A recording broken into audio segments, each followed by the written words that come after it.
Most people don't realize that emotional reactions are brief unless we keep fueling them. When something upsets you, the stress chemicals behind that feeling naturally fade within about 90 seconds. What prolongs anger is replaying the situation and reinforcing the narrative around it. Understanding this gives you a choice: allow the feeling to pass or keep feeding it with thoughts that escalate it. People who stay calm aren't immune. They simply use this space between trigger and response more effectively.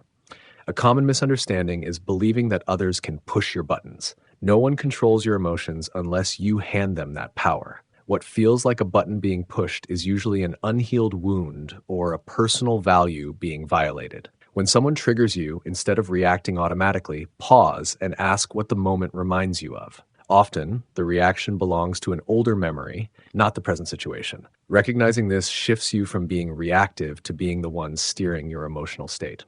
Anger also tends to mask deeper, more vulnerable emotions. It often steps forward to protect feelings like hurt, fear, or shame. When someone criticizes you and you respond with anger, the real emotion may be feeling unseen or undervalued. Addressing the underlying vulnerability rather than expressing anger creates healthier communication and reduces unnecessary conflict. Identifying the true emotion behind anger allows genuine healing to begin. Between every trigger and your response is a small but powerful moment of choice.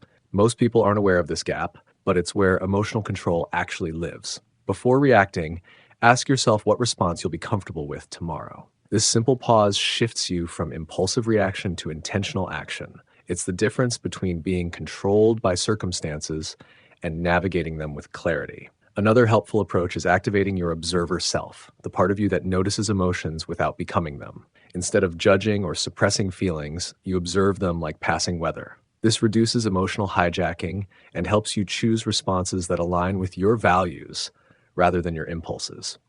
Observing emotions makes them manageable instead of overwhelming. Challenging people can also be reframed as emotional trainers. Instead of seeing them as obstacles, view them as opportunities to strengthen patience, boundaries, and resilience.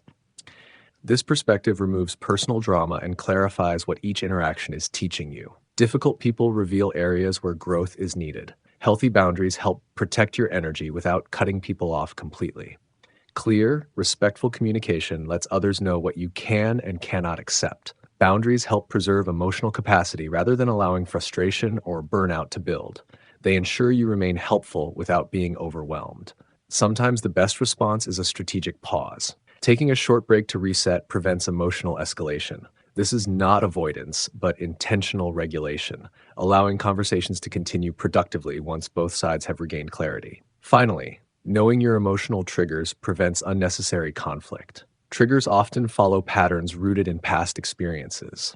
Understanding them allows you to respond thoughtfully rather than react automatically. When you become aware of your patterns, you gain more control over your emotional landscape. Mastering these skills takes practice, but every small step rewires your emotional habits. Over time, you become less reactive, more grounded, and better equipped to handle difficult moments with clarity and strength.